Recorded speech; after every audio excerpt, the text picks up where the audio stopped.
Herzlich willkommen zu einem neuen Video. Heute zeige ich euch ein schnelles und einfaches Rezept für eine vegetarische Pasta mit Brokkoli und Käsesoße. Dafür habe ich hier einen Kopf Brokkoli, 500 Gramm, zunächst mit einem Messer in Röschen teilen und dann den Stiel sowie die Röschen in mundgerechte bzw. kleine Stücke schneiden.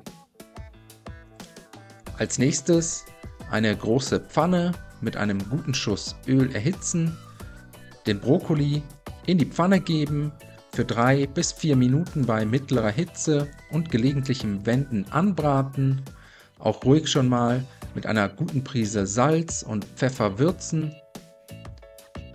Währenddessen bereiten wir die Soße noch vor, dafür einfach je einen Teelöffel Speisestärke, Zwiebelpulver, Knoblauchpulver sowie Salz in einen hohen Mixbecher geben, 600 Milliliter kalte Milch dazu gießen, einmal gut umrühren und bis zur weiteren Verwendung zur Seite stellen. Wenn das erledigt ist, kümmern wir uns noch um die Pasta, dafür nebenbei einen Topf mit Wasser zum Kochen bringen, gut salzen, 300 Gramm Farfalle in den Topf geben.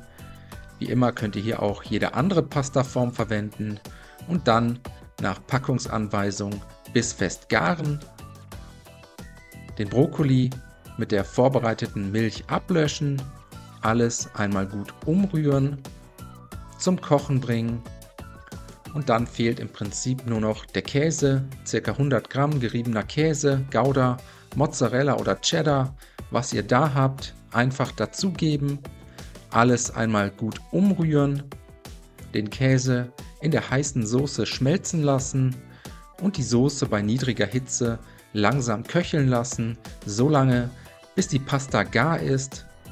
Die fertigen Nudeln dann über einem Nudelsieb abgießen, vorher noch etwas Nudelwasser abschöpfen, falls die Soße später zu sämig bzw. dickflüssig ist, können wir sie damit etwas auflockern.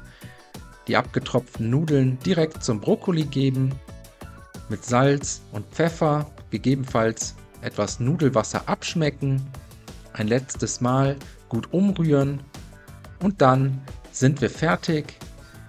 Die Brokkoli-Pasta mit Käsesoße auf tiefen Tellern verteilen und danach wünsche ich euch einen guten Appetit. Viel Spaß beim Nachkochen. Bis zum nächsten Mal.